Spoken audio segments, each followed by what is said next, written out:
I don't want I don't want anyone to be disappointed. She said great presenter. We can leave that for the end. So, but yeah, I'm Trooper Kunith. I work for the Michigan State Police. I've been there since the Alpena Post since June of 2020. So coming up on 5 years in the department. And for about the last two, I've been the community service trooper. So this is a big part of my job. I'm actually in Indian River today where I help teach a car seat technician school this week, and we're doing a car seat check in Indian River. So I do leave my normal post area to go out and help in other parts of the state too. So, but today we're going to discuss a lot about one of our biggest issues I think that we have in law enforcement. Probably one of the highest complaints that we get is scam. You want to call it scams, identity theft, identity fraud. We're going to cover a pretty good variety of things from online, phone, checks, what you can do to protect yourself, and things that you're doing that I guarantee you probably half the people that are watching are doing that, which kind of puts you at risk. So we'll get started with the everybody can see and hear me. If you can't, put something in the chat or let me know. If you have a question that you don't want to wait till the end, feel free to put it in the chat or jump in if you want. So there's no national definition for identity theft or identity fraud. Two different ways to look at it. The identity theft occurs when information of a real living person or real entity is used for some type of criminal gain. So that would be like someone stealing your identity to, say, buy a car or take out a credit card. The fraud, which is I guess a different term, occurs when they make someone up or maybe use the deceased person's information.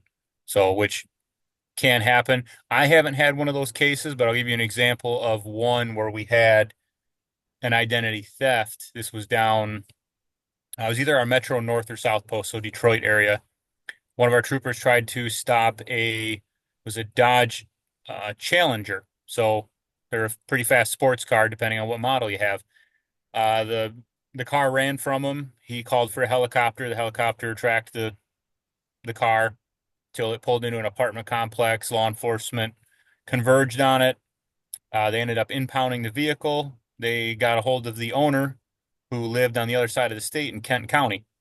Told him, we have your vehicle.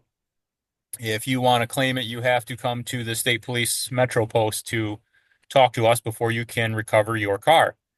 And the person who was a registered owner, according to the license plate and the VIN and everything on the vehicle, which is registered to the Secretary of State, which is the Michigan government, he says, I don't own a Dodge Challenger. And he says, as a matter of fact, about 2 weeks ago, I reported to the Kent County Sheriff's Department that I think my identity had been stolen.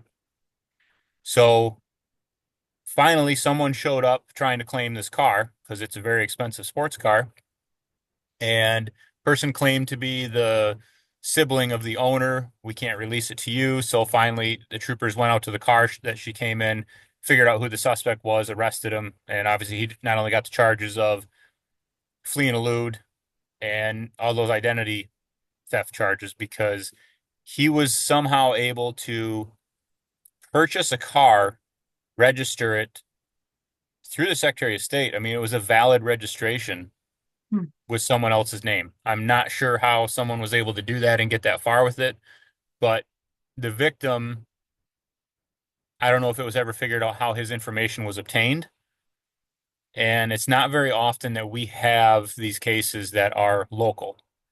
What we're going to find out with a lot of this, most of them are done overseas, and there's almost nothing that we can do because, well, we're the Michigan State Police. We can always get other agencies in the U.S. to cooperate with us, but when it's somewhere on the other side of the world, there's not much we can do to get anybody's money back. So we'll talk about checks a little bit, and I'll have a video coming up that'll give a better idea. But when it comes to fraudulent checks, there's a lot of different things you can look for. I'm sure a lot of people have seen some check come in the mail, and most of the time you look at it and it's pretty obvious that this is just something stupid. It's a way for them to maybe get your information, but feel the edges. Like, I know a lot of us don't get paychecks anymore, but I know what it was like getting a paycheck. It has that paper, the perforated paper that tears off. You'll feel the rough perforated bumps on the edges. That's a big one for the checks to make sure it's not just a computer generated one. You're going to look at bank address. You can verify those things online. The check number. One of the things with your check numbers is if the number is under 400, that could be a fake because think about how many thousands of checks get printed by, companies all the time. So examine the paper. They're usually printed on a thicker, sturdy stock paper. If it's thin and flimsy, it's likely a fake one. And there's the things that could, be obvious where it's a computer generated check. There's always going to be some bank information on them. You can look it up and call the bank and you can verify that information. That's where I tell people if you're not sure about something, if someone's trying to pay you with a check, even if it's a certified check, even if it's from like your local credit union, before you let that person walk away with your property that they're going to give you a check for, call and confirm it. Hopefully it's not a weekend and you can do that, but it's because once they walk away with it and that check's no good, there's not much that we can do about it. So you want to look for misspellings, any thing that's blacked out on the information that might be pre-printed. Excessive writing on the memo line, they do that to kind of distract people from, you know, anything that's on the check. And like I said, a big thing with those computer generated checks is the paper is flimsy. It's not going to be that thicker paper. So there's quite a few things that are simple to look for.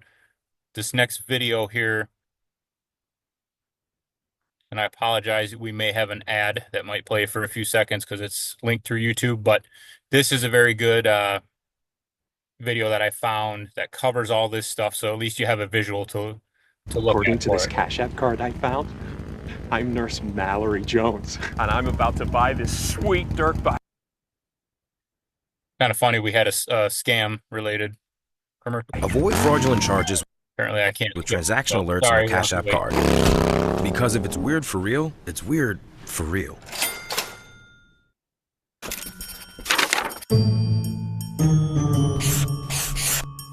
So there's your paper quality if it's flimsy.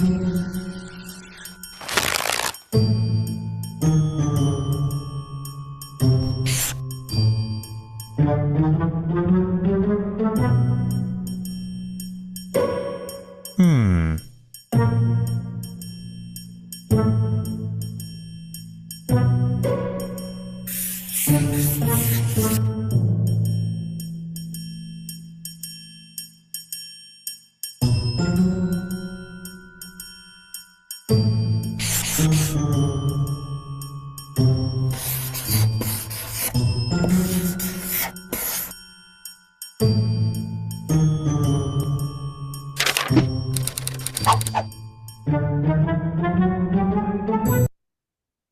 Right. So hopefully you caught all that stuff. I know one of the, like I said, the big ones, check the address. We have the capability now to go online. 30 years ago, check fraud like this was more common because we didn't always have the capability to look up this information. But the other thing is, if you ever receive a check for something, I think the first thing you should do is ask yourself, why was this check sent to me? Who owes me money? Why am I getting money? You don't get money for nothing, right? And that's one of the things when a lot of these scams that we run into, if it sounds too good to be true, has anyone ever heard this before? It probably is. So think about that when Publishers Clearinghouse mails you a check and then you have a number to call, probably not how it's going to work. And we'll get into some of those in a little bit more. But also, when it comes to your checks, some other safe things you can do. When you need to get new checks, have them either, pick them up from your financial institution. Don't have them come to your mailbox. It's not very often, I think, that anyone steals anything out of the mailboxes, but it can still happen. So picking them up is usually the best bet. I know, like, my wife doesn't even like it when she has to mail a check to pay a bill. She doesn't like to leave it in the mailbox. She likes to go drop it at the post office in one of their bins, which is obviously more secure than the mailbox. So that might be something as well. Most of the check fraud we get now, it's done through counterfeiting. Computers have a big play in it, but we have had times recently where I'm trying to remember the one that one of our troopers is investigating right now. I think like H&R Block had done the taxes for someone. The person left the check with them, and then later he finds out this check was cashed. He sees it in his come out of his bank account, but not for the amount he wrote it for. It's the right check number. Somehow, maybe another customer came in and the check was laying there. Somebody took it, altered it, and then cashed it. So sometimes you're as careful as you can be, and these things can still happen. So always know who you're writing a check to. I know I don't think we have a whole lot of door-to-door salesmen anymore. I can't remember the last time I saw one, but we don't advise you write checks to them. A lot of them too, if you've seen people that have like food trailers, different trying to think what you would call them, but people that have booths that move around from events, sell stuff, all it takes, they have simple devices that plug into a smartphone for you to swipe your card. So credit cards are usually one of the safer things to do because you can always dispute the charges. Does anyone, and I can't really see a show of hands, it's hard to do this, but has anyone, I've done it before, I've had to dispute charges, I've found fraudulent charges before, where if you write a check to someone, once they cash it, that's it. You know, there's not much that your bank or credit union is going to be able to do for you. But if you pay with your card, turns out you bought something that was fraudulent or it wasn't what you thought it was, you have a chance to dispute it and possibly get your money back. Credit card companies take hits all the time, right? That's why they have outrageous interest rates. So, and like I said, when you get a check, do an inspection on it. You know, look at if you want, ask for someone's ID if they're writing you a check.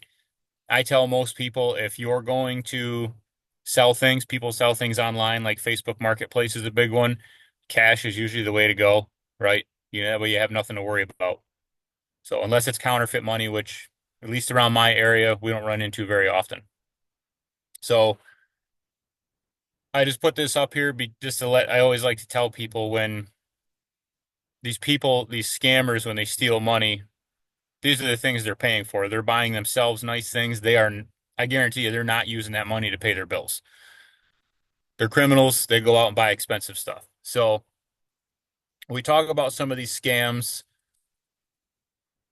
Does anyone, once I get through them, I'll have to remind myself to ask if anyone has any scams, and I can talk on probably for hours about the different types I've seen, but I'll see if anybody else has anything that they want to share as far as a different type or a similar experience that they ran into or know someone else. So here's one that I've seen almost all these people walk into the state police post and report them.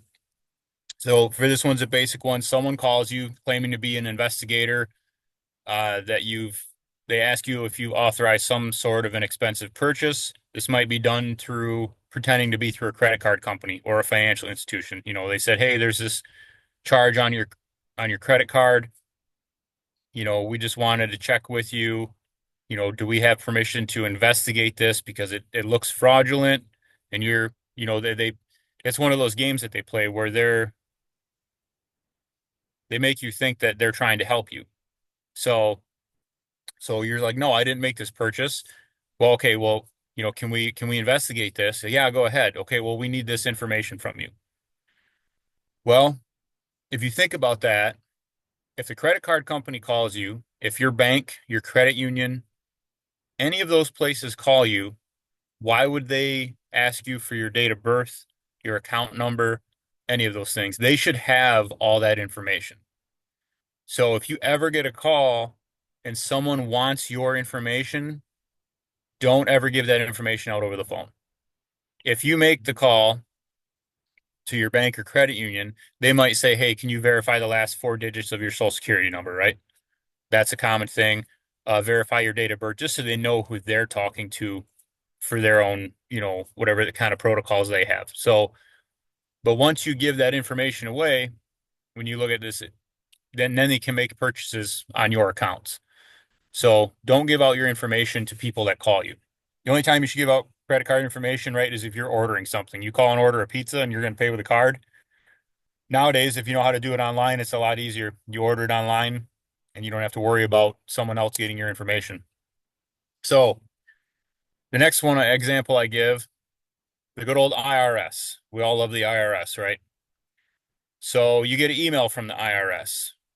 Before I go any farther, can anyone tell me if the IRS is going to contact you? How will they do it? Does anybody out there know? Snake mail. Yep, the good old-fashioned There we mail. go. They are Yep. in no hurry. So if you ever get an email or a phone call and they say we're from the IRS, if it's an email, hit delete. If it's a phone call, just hang up. They will send you a letter in the mail. So that's another thing. People, this is where they use the let's call it like that fear factor, right? They call you up and they say, "Hey, you're being audited because of this. If you don't comply, well, we're the IRS, we're the government, so maybe we're going to do something to legal against you." And it kind of makes you worried that something might happen. With so this phone that I have here, this is my phone given to me by the Michigan State Police. I have received phone calls with recorded messages on this phone saying that if I do not settle my debts, that a warrant may be issued for my arrest, and that I have to call whatever number back to settle that. I wish I got to talk to a real person, not just hear a recording, so I could tell them, well, here's where I work. Let me know when you got an arrest warrant and you can come and pick me up. So either way, I'll get sidetracked here. So this fake IRS, whether they do it through an email or they call you, they want your information, right? You never give out your information. You're going to hear me say that more and more. There's something else that we're going to talk about too that I know a lot of people do, and I know this just from making traffic stops and seeing in people's purses and wallets what they're carrying in there, or if I've ever had to, like, I search a vehicle or I arrest someone and I'm searching through their stuff, the things that they carry on them, the types of identification that you don't need to carry on you. So here's a big one. This next scam, you get a mail, something in the mail indicates a financial windfall. All right, you won a ton of money. First off, ask yourself, did I sign up to win any money? Because I don't sign up to win anything. Once in a while, I might buy a raffle ticket or a scratch off. That's about it. So you contact them and it says, okay, well, in order to get your winnings, you have to provide some sort of money up front to cover all these legal fees. Or why don't you just give us your bank account number and we can deposit the money? Okay, sounds like it'd be a simple thing to do. These originate a lot of times from foreign countries. They're starting to do it in the US as well. But what's going to happen, and when you think about, has anyone ever heard what they say? Like, so for the Michigan lottery, say it's whatever, the Mega Millions, and it's up to $100 million and you win it. Has anyone ever heard of anyone having to give the Michigan lottery money before they get their money? No, they're going to take that money out before they give it to you, right? So it's one of those things when you win money, even if it's a smaller, say you won $10,000, you go to collect it. They're not going to give you $10,000. They might, if it's a small enough amount, you have to claim it on your taxes later. That's up to you. And if the IRS finds out, they'll figure out how to get it back from you. But when you win money, you're not going to have to pay money. One of the scams we had coming to the post one time, it was a publisher's clearinghouse, and this lady came in and she said, well, I got this thing in the mail. I called the number and the guy said, yep, you've won this, however much, it was $2 million, but there's these processing fees, these other legal fees before we can deposit it.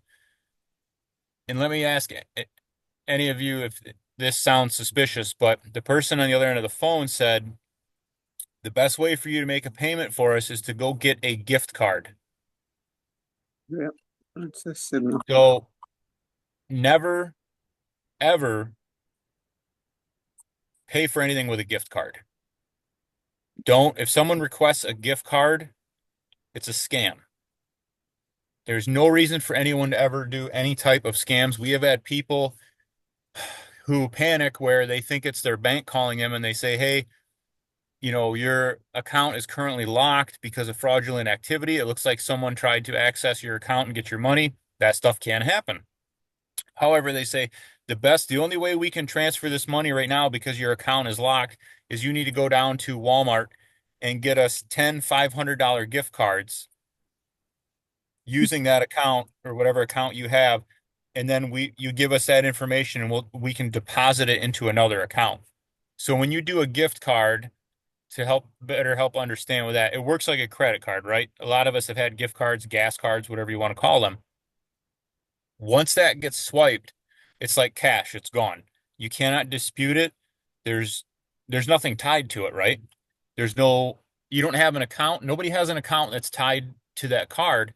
So as soon as it's swiped, it's just like cash. So as soon as they get the number off the card and I think it's the pin that you have to scratch off on the back, they can access that number and all that money online because they can enter gift card information on a website to buy something. And it's just like cash. It's like you put that cash in an envelope and mailed it across the world, and but it's just done in an instant. So never pay for gift card or anything with gift cards. So another big one we have computer related stuff. So your computer prompts you to follow a link, and this site wants to confirm your application, your current billing information. Kind of looks like the homepage of your online service provider. Okay. They want personal information, credit card, but when you get your next credit card bill, you find out that the link is fraudulent. So there are different ones out here. There are some that will come in your email. We call them phishing scams. And when you get a phishing scam, I think just about everybody shops online nowadays. So I almost had it happen to me once, but I got an email from, I think it was Amazon, and it said that my account was locked due to fraudulent activity. Click on this link to log in and change your password and update any information. I'm like, okay. So I click on the link and I typed all my information in and I was about to hit submit. And then I said, wait a second. I closed it. I opened up my phone. I went to the app on my phone and everything worked fine.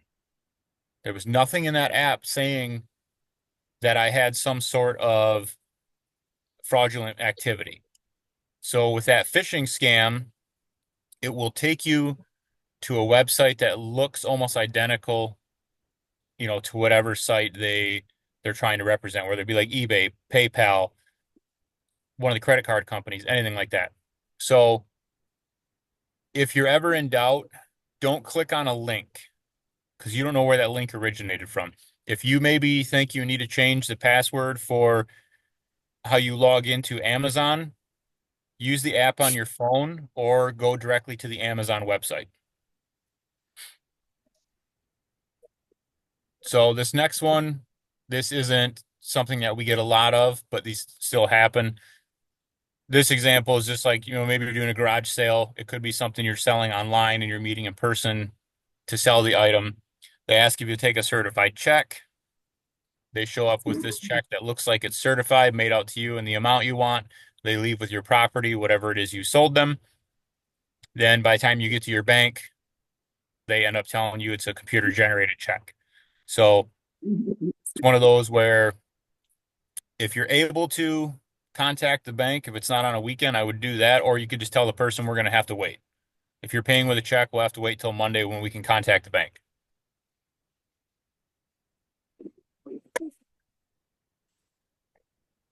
So this is the one I guess I got ahead of myself and I already went through this scam, and this is one of the bigger ones, but this is the phishing scam that we talked about. So when you end up doing this and you end up putting your username and password in, thinking you're changing it, you're actually giving the scammer your access information to get into your account.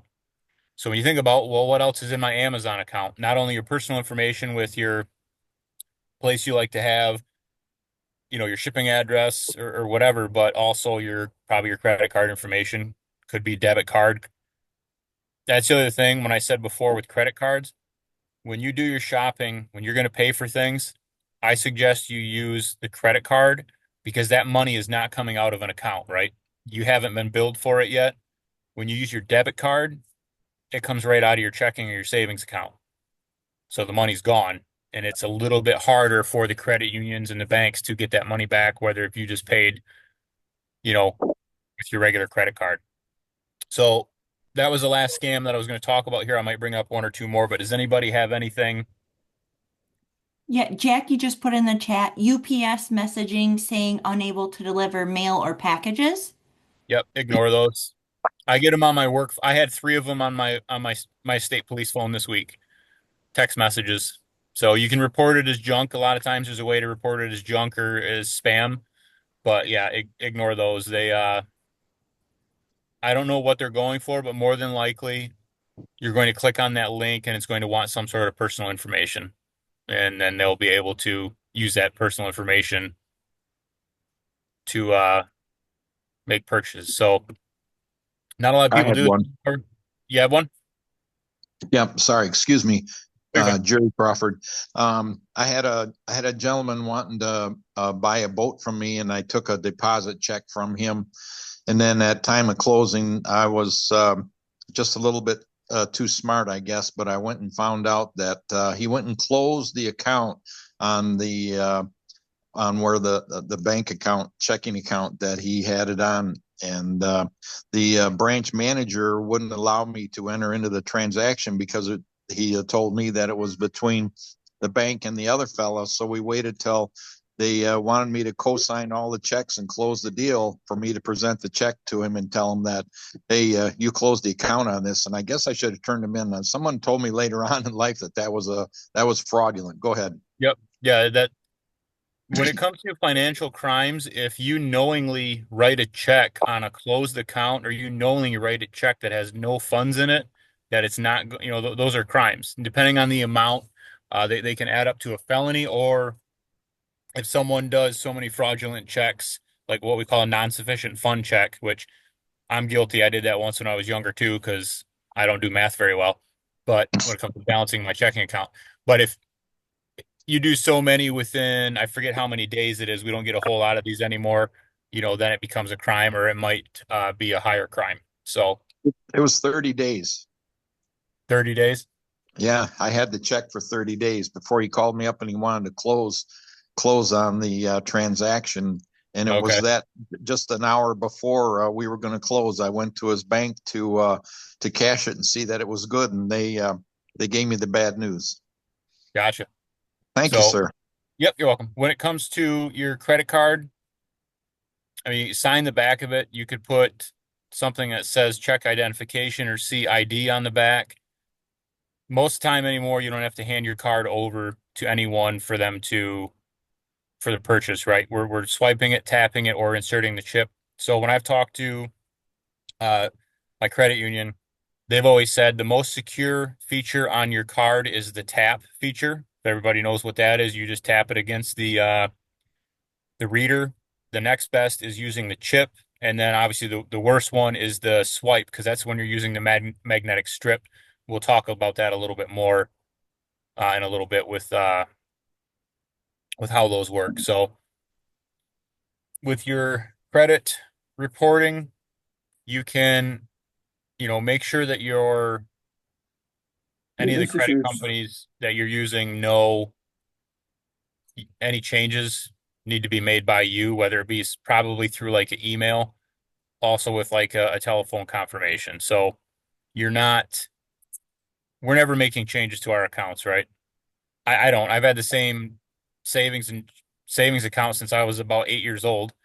And I have a checking account on that one also. And then I have a separate account for my mortgage on my home. That's it. I have like three accounts. So everybody's different, but let them know that if anything's going to be changed, it has to either be done in person or some sort of confirmation. A lot of banks and credit unions are already really good about that. So, especially I live in small town Alpena, they kind of know who I am when I go in there.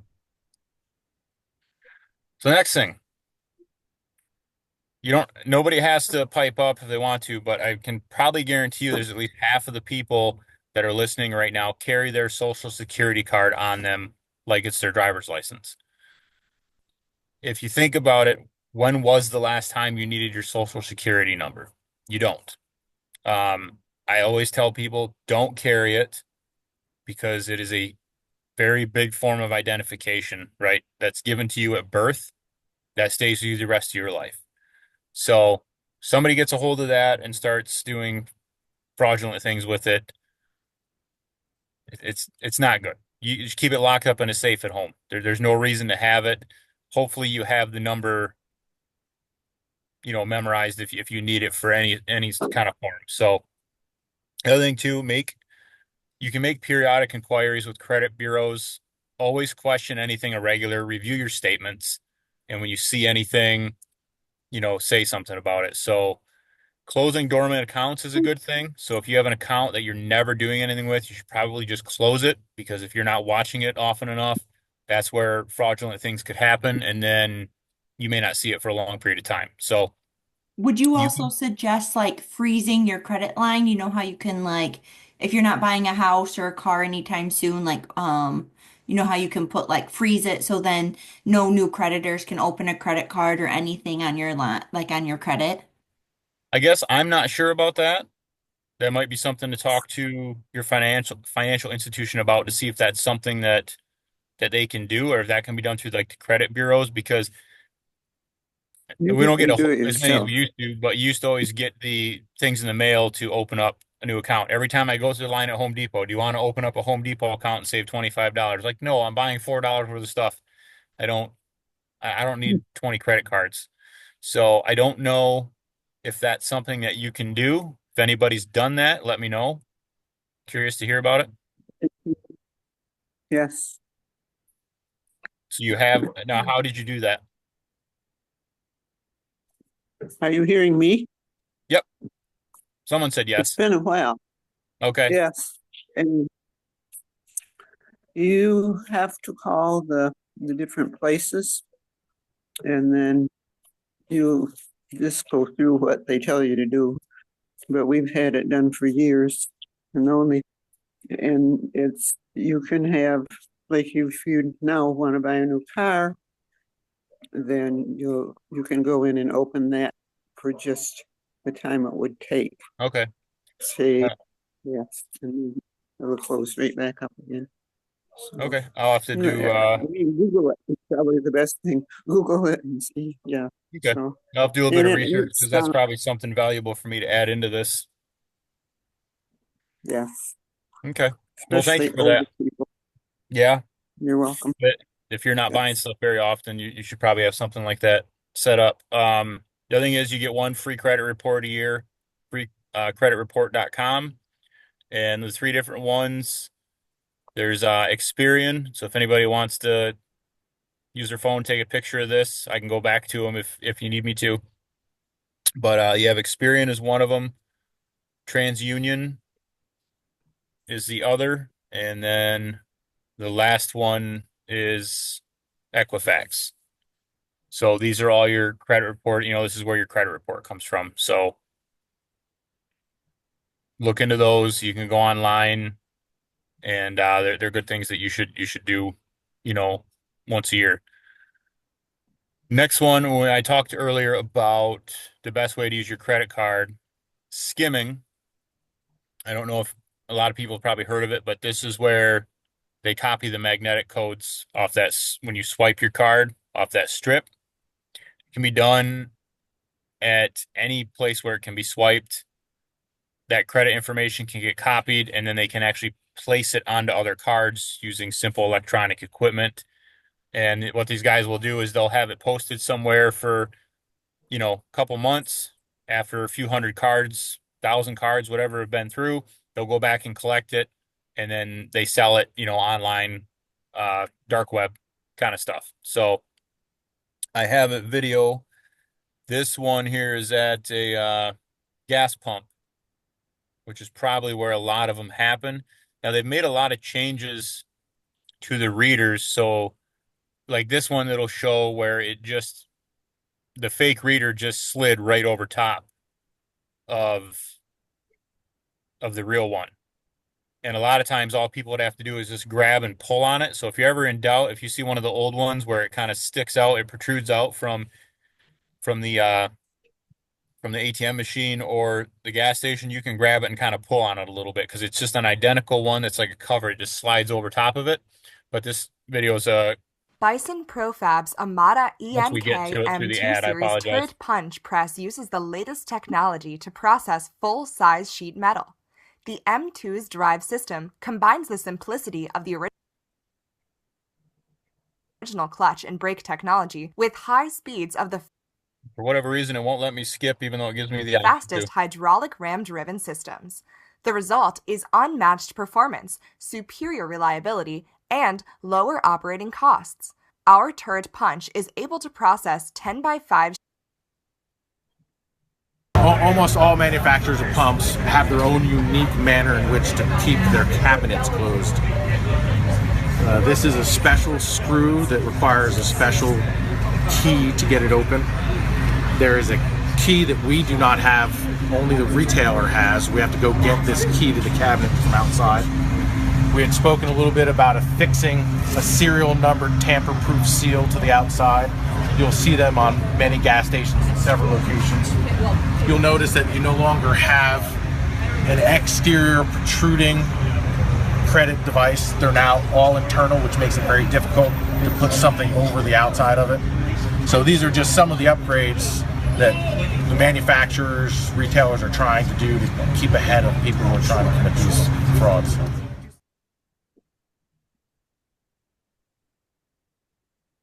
I don't know if everybody caught that when I met or what I was talking about with a lot of them are kind of stick inside of the machine rather than stick out so someone can't just throw something over top of them. So I know I mentioned it earlier, the phishing scams. These are the ones where you're going to get those messages. They're designed to trick you to clicking on them. They're not always the one about your account's been hacked. They could be you won this money. There's many of them. They get sent to businesses a lot too. Like we get little online trainings that we have to do in the state police to help us be a little more aware. And one of the troops I work with, he asked me, he says, "Hey, did you get this email?" I says, "No, I don't think so." He says, "If you get it, don't open it." He says, "I opened it and it took me right to a half-hour training I had to do because it was a it was a phishing email that our agency sent out to see how many people were going to click on it, and it took him right to a training about that he had to do a half-hour training about how not to click on suspicious emails. So a lot of the online scams, well, we're going to cover a few more of them here. Sorry, I thought I heard something. Did somebody have? No, I Somebody. just commented that was good. Okay. So the online dating or what we call like a Facebook scams. So I've ran into a few of these and we're going to talk about a pretty awful one that happened, but these are, and anyone can be a victim of these, but they happen all the time.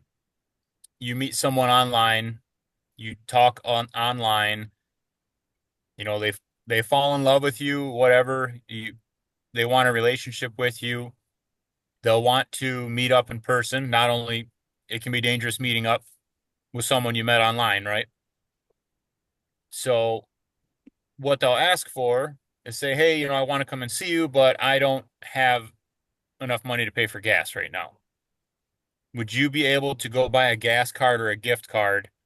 And what did I say earlier about gift cards? Don't do it. So, and then they'll say, "Well, then I'll come and see you." And then the next message you get is they'll say, "Well, hey, I put gas in my car and then I was on my way there and my car broke down and now it's $500 to fix my car." It's like, "Well, I already got $100 gas card out of you. How much more can I?" And they'll just keep asking for more money. So same thing with lottery. We talked about that. If you're not signing up to win things, don't believe it when something comes in. When you're shopping online, be careful about buying things from non-retail sites. So Amazon, eBay, those are good places. If you're buying from Walmart, Home Depot, all your things like that, just be careful if it's not a retail site. Um, you just end up losing your money on something like that. So one of the things too we get with these scams, and I think people of all ages can fall victim to it, but I'm going to talk about a case that happened up in Marquette. This was, I think, 2022 or 23 it happened. 17-year-old senior, he was online. He's senior in high school. He meets this girl, they're talking, they like each other. And I don't know how long their relationship had been going online, but at some point, she sends him a naked photo of herself because this is what kids do nowadays. But there's plenty of adults that do it too. So, and she says, well, I want one in return. So he returned the favor. And the next message he got is, if you don't want me to share this photo with everyone on your contact list, you need to pay me. And I don't know exactly how much they ask for, but it's usually a fair amount because they want to get as much as they can. So he was 17. He didn't have that money. He had no way to give him the money. And he didn't know what to do. It's a pretty embarrassing thing, right? Somebody's got a picture of you, whether you're just in your birthday suit or whatever it may be, but either way, it's a pretty embarrassing thing. And within 6 hours of this happening, this young man killed himself. And the Marquette Sheriff's Department opened up an investigation, and they took his phone, his computer, any of his electronic devices, and they sent it to the Michigan State Police Computer Crimes Lab in Marquette. They went through everything, and it turns out this stuff originated out of the country. It actually found out that it originated in Nigeria. So then the FBI was contacted because they're the ones that are going to deal with things out of the country. They contacted the Nigerian government, basically told them everything that was going on, and the Nigerian government allowed the FBI to come over there and arrest these two guys and extradite them back to Marquette County. And they were actually just sentenced back in September. I think they both got about 20 years in prison for it. So, and this is the thing, there are people out there who just make a living off doing scams. Because you think about it, if you're working 100 different people a day and you make $1,000 a day, that's pretty good money, right? $1,000 cash a day, that's doing pretty good. So be aware of these different scams. That is the biggest thing we have is the online scams. So we get a few that are on the phone. Like I said, the IRS is not going to contact you by the phone. Has anyone here heard of the grandparent scam? It's an old one. Yeah. Someone calls you, says, Grandma, Grandpa, whatever, I'm in trouble. I need money. Get a money order. Give me a gift card.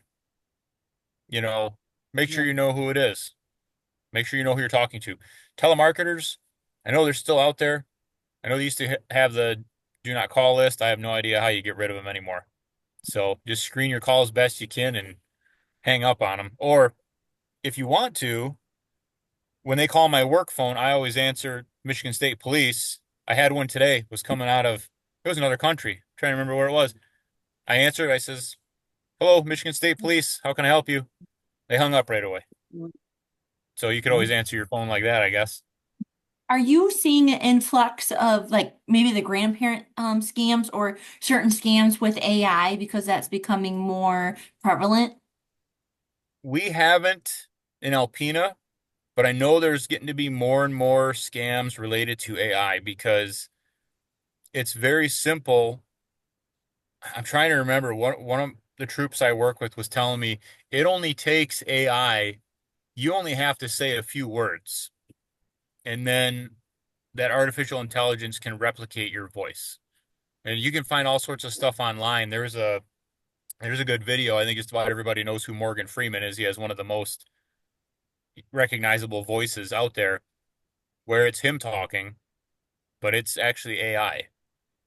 And it sounds almost spot on. So, yeah, AI is pretty impressive what it can do, but I haven't seen, not that I know of, especially anything in our area. So when you're shopping online, when you look at your website addresses, if you see the one that's the example here, you get the HTTPS. You want to see that S in the prefix. That's part of the thing that's showing that it's a secure site. Or you get a little padlock that will be in the lower right corner of the screen. They're not always guaranteed, but those are secure shopping sites. It's a little bit better security. So we talk about your documents, all these things that you have, you you probably don't need them, right? Because just about everything you can get online, you can access that online through your financial institution. So shred your stuff though, don't throw it out. Keep only the things you need. If you have medical records, military, tax, finance, put them in a safe. Only carry the stuff that you need. You need your driver's license, maybe one or two credit cards. Maybe you need to carry your um, card for your health insurance, but I know it says on here again, do not carry your social security card. You don't need that. Don't carry anything extra because it's that much easier. If you lose your wallet or your purse and you have, $100 in there and one credit card and your driver's license, it's not much you got to worry about, right? But if you have multiple credit cards, 4 or 5 of them, you have to go and cancel all those because you have your card. You shop at this store. I have my Home Depot card. You have your, I don't know what else, Kohl's, whatever it may be.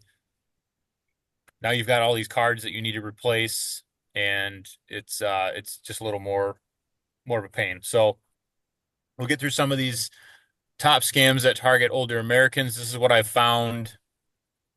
This was from infos from 2021 was the most recent, and this was from AARP. So funeral scam. So this one, people will see obituaries, right? Someone will contact you saying that the deceased has a debt that needs to be paid. There was another one I heard of on a podcast where this guy would go from town to town and he would look for obituaries. He had Bibles. He somehow personalized the Bible with that person's name, went and knocked on the family's door and said, "Hey, is so-and-so here?" And they would say, "Well, no, he actually recently passed away." And they're like, "Oh, I'm so sorry. He ordered this Bible, this personalized Bible just for him." And then the people think like, "Oh, it's some sort of sign. He ordered this Bible and he died," and then they buy it.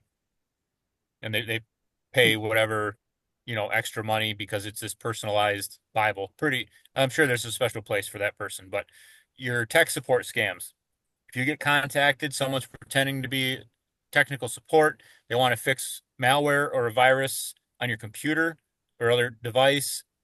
They can access your personal info if they connect to your device, if you allow them to, or if you give it to them. So there's plenty of times I've had random messages pop up saying that my phone has been infected with a virus. It's not.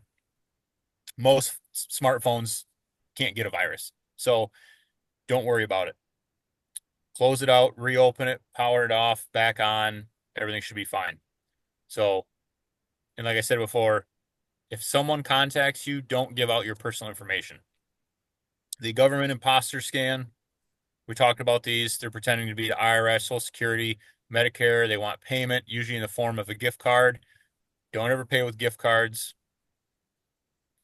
Peer-to-peer payment scams. If anybody's using any sort of cash apps, like I use Venmo occasionally, but it's only when someone I work with or a friend, because you need to know who you're sending that money to. Or we've done it where someone within our agency has a tragedy. We had one, there was a couple brothers that are troopers and their family's house burned down. So they'll set up a thing where they can do it through like Venmo. They'll put the number in there for the Venmo. Obviously, I trust sending my money there, but you have to be careful about who you're sending money to on those things. Also, I'm not sure how they do a lot of this stuff with the technology, but they use spoof phone numbers. They might look like they're coming from Washington, D.C. It might be something related to Social Security, IRS. again, just ignore them. It's the best thing you can do. Caregiver. This is something that we've seen. These are also kind of forms of like elder abuse. So someone who maybe your family hired, and unfortunately, we see family members do this to their own relatives. It's pretty awful, but someone's in your house, they're taking care of you, you're trusting them with your to write your checks and your money and everything else. They can easily collect your personal information. They can write checks on your behalf. Maybe you just sign the checks because you trust them. If you have a family member who has some kind of a caregiver, I would suggest you have a second person that goes through, you know, goes through their credit card statements with them, goes through their checking account with them to see what types of purchases have been made. Because I've seen it too many times where you get families that just get torn apart because someone feels that they deserve everything. And since they're helping, when someone has power of attorney, that's not really anything spectacular. Power of attorney is a lot of responsibility. And now you're responsible for somebody's, finances, well-being, all that sort of stuff. So still check on it. If you have a family member that has some sort of caregiver, see what you can do to set up, something so it's being looked at again. So some of the most recent statistics I could find, people reported losing more than $10 billion to fraud in 2023. And the Federal Trade Commission received 2.6 million fraud reports in 2023, which was about the same. So I think they're just getting a little bit higher amount because it was a 14% increase in the overall amount.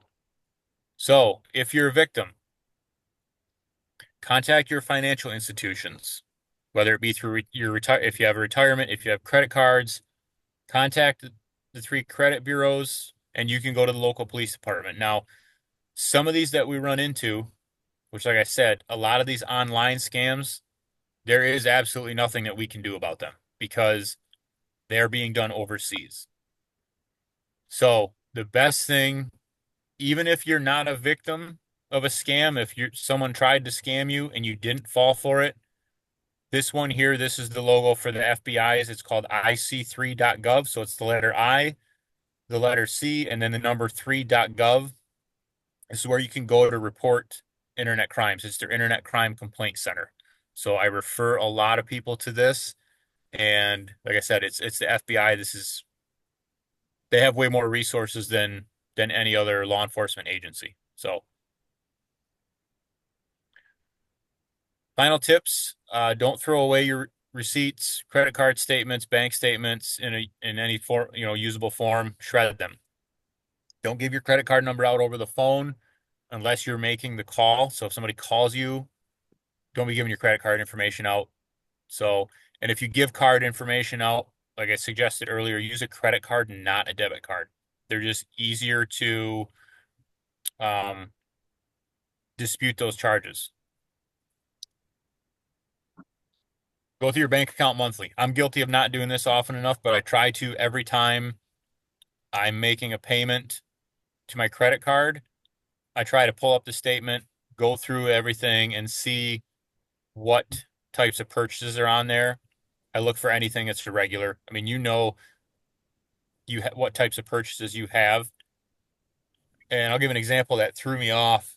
We have a local grocery store in Alpena. It's an IGA. Somebody else bought it recently, and they have a chain of stores. So it no longer comes up as whatever IGA. It came up as something food. So the first time I saw it, it threw me off because I've never seen that company name show up on my credit card before. Looked into it. Okay, that's what the IGA is called now. As whatever they're doing business as whatever IGA, but that's what their billing comes through as. So My sister how like food apps now, it's yep. you get the coupons and they get it delivered or whatever. Mhm. My sister had a scammer use her credit card for over 6 months, just placing small little food orders that she just didn't even pick up on. But Yep. they were able to, place different orders for 6 months before she started piecing together that she wasn't the one, ordering the food from that place. Yeah. Yep. That happens too, where it takes time for people to finally notice and catch these things. So that's one of the important things about going through those statements. That's why like I have my debit card, which the only time I use it is when I want to withdraw money from an ATM machine. I have one regular credit card, which I use for most of my other purchases, and then a Meyer credit card. So I use that for my gas. I get 10 cents off the pump. So that's all I have to do is watch those two, and then, my checking account. So also keep a list of, you probably don't need to anymore, but this is some older information, but keep a list of telephone numbers to call to report, the loss or theft of your wallet, credit cards, etc. You can find that information online, but it might be easier to just have it written down so it's easier to access. So report unauthorized financial transactions to your bank, credit card company, and to the police whenever you detect them. Review a copy of your credit report once a year, right? That's your free credit report. There's no reason not to. You can notify the credit bureau if there's any questionable things. Follow through, until they're removed or they explain what's on there. If your identity has been assumed, ask the credit bureau to print a statement to that effect in your credit report. That'd be an important thing to have in there, so then that way, your credit doesn't get destroyed because of that. Again, social security card. Keep it in a secure location, not in your wallet or purse. When you're online, don't click on suspicious links or open suspicious emails.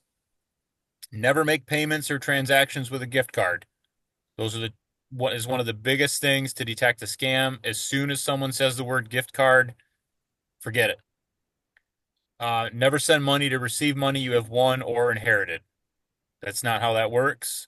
So the other thing is, if you get someone that sends you a check, say they bought something for $100, they mail you a check and it shows up for 1,000, and you get a hold of them and they say, "Oh, I messed up. I just put an extra zero on it. Wasn't thinking." Tell you what, you cash that one and then you give me a certified check for $900. So what'll happen is, by the time you do that, it'll take enough time for their check to, realize that it's fake. Your check for $900 will get cashed, and then you're going to be out the $900 because theirs is fake. Just had a brain fart on the other scam I wanted to talk about. I thought about it a second ago. So, okay, this one of my relatives fell victim to it. So, in my area that I live in, I know some people might be from my area, but everyone's familiar with the Amish, right?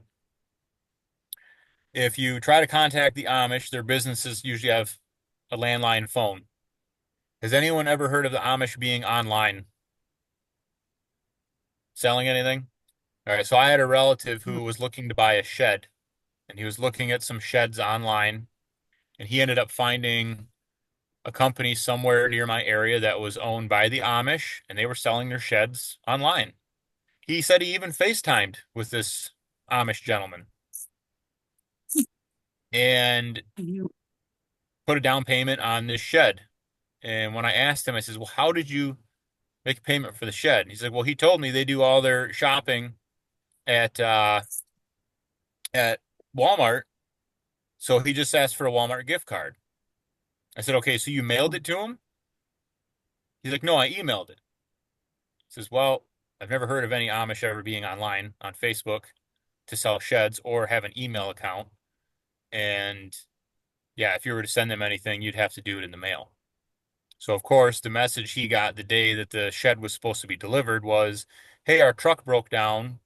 Do you think you could send us $500, and that way we should be able to get your shed tomorrow?"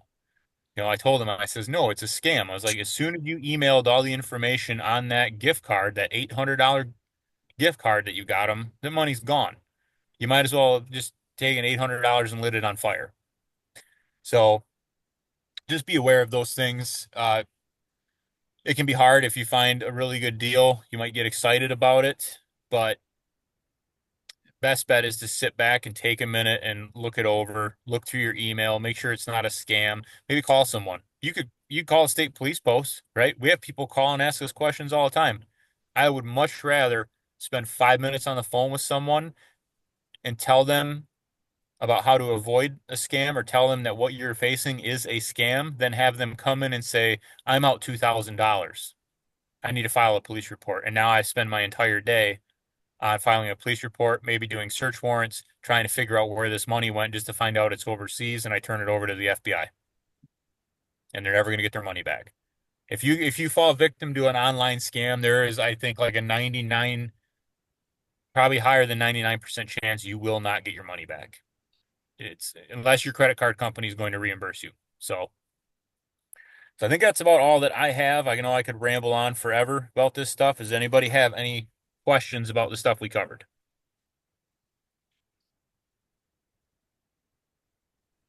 I've got something I'd like to add, if I may. Yep, go ahead. Jerry Crawford again. Years ago, I surrendered my credit card, and I surrendered it right back to the bank that it was drawn on, and gave it to the manager at the desk. And 3 months later, that card was being used. And this was years ago when retailers, when you were ordering something online, let's say you got a acknowledgement in the mail. So all of a sudden I get this from LL Bean, thanks for buying these jeans and VCR, and then from this company and that company, and all of a sudden all this stuff started piling up, and I said, whoa, I knew I didn't do this. So I went and called the bank, and they said, oh yeah, we know that's going on, we don't care, don't worry about it, it's nothing's going to happen, we know you closed your account, and blah blah blah. I was never able, for 10, 15 years, and even to this day, I don't even try anymore. This happened in 91. I can never do business with any of those companies because they show me as an outstanding unpaid debt. Huh. I'm not sure how you would go about getting rid of something like that, but It doesn't bother me because I'm not going to do business with them. But the thing is that I surrendered my card, and then I called. It was MasterCard. I called MasterCard, and they said, yeah. And there was even an address. It was down in Detroit where everything was being delivered. I said, why don't you go down there and get those guys when they deliver this stuff off? At least that's what was on the acknowledgement that I was getting in the mail. But all those companies, I tried to order something after all that happened, and I couldn't do anything with it. But I mean, I live to move on. Okay. I haven't heard of that happening. But at least nowadays, if especially when it gets reported to the state police, it's easy for us if I take a report and you can show on this paperwork that it says all this stuff is being delivered to Detroit or Grand Rapids, the same address. I can get on the phone to our nearest post in that area and have a trooper run down there and see what kind of address it is. What happens sometimes, especially when it comes to like money or money orders, they will get sent to abandoned addresses. So it'll be like an abandoned warehouse. Yeah. Someone will mail a certified check or a money order or whatever, and the address it'll go to is actually an abandoned warehouse.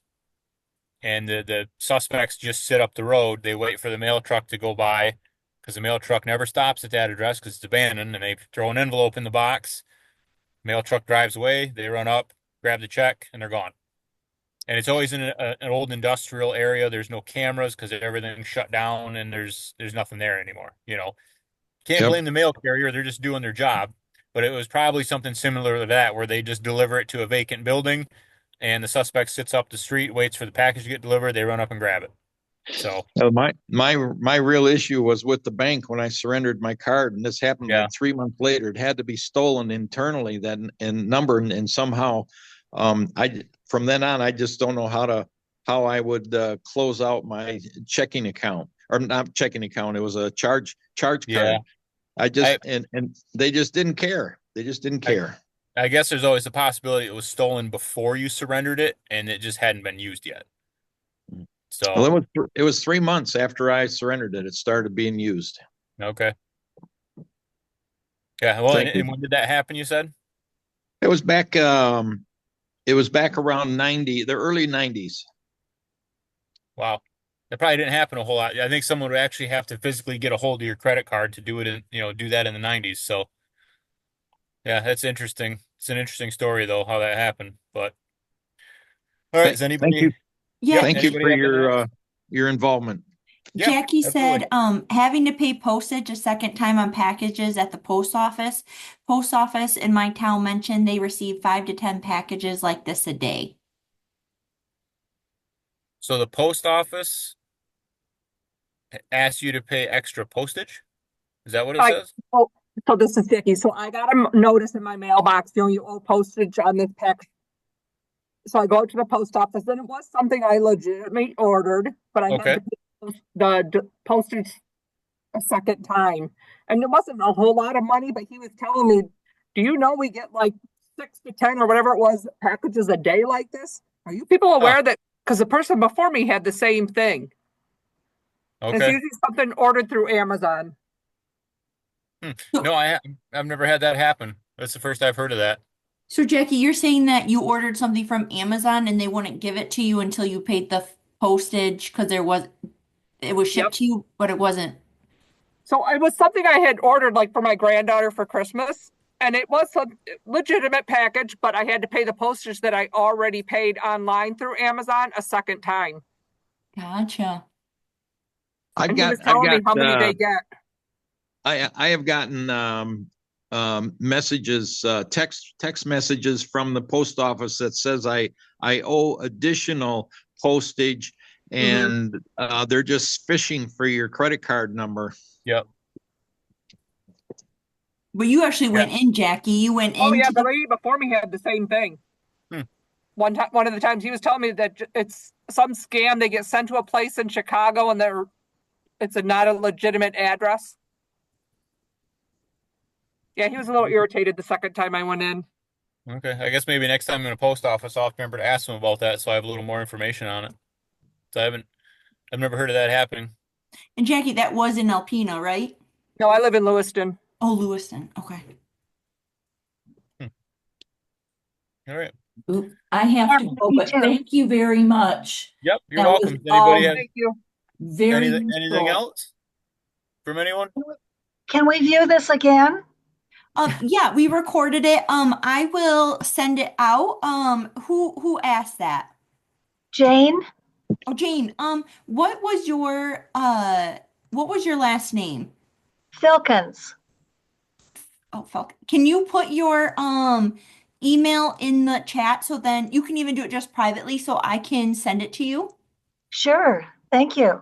Yep. Brooke, this is Jerry. I missed the first 5 or 10 minutes too, also, and I want to give you a landline after we're done, please. Yep, that sounds good. So I want to thank all of you guys for coming. Thank you, our great speaker. You gave us a lot to think about. Your biggest takeaway is if it's too good to be true, it probably is. And just because someone else's urgency does not make it your emergency. So check online, Google that, or say, okay, I will go look at this account or call me back later and you go and call the number that's online by Google rather than the one. So again, they make it very urgent, so it scares you, but take the time to think it through. So again, thank you so much. I will send out the recording to everyone so you can share it with others and that you can rewatch it. So if you, a couple people want to stay online and give me different contact information, feel free. Everyone else, have a great Friday. I do want to say our next Healthy Living webinar is on Thursday, February the 13th, and it is home safety in radon with the district health department. So not everyone takes radon and home safety seriously as we all should. So feel free to join. It's the same link, and I hope to see you guys. And again, thank you for taking the time to present to us today. Yep, absolutely. That's what I'm here for. Thank you, Trooper Knuth. And is the Lively still, Trooper Lively still up there at the Alpena Post? He was a detective.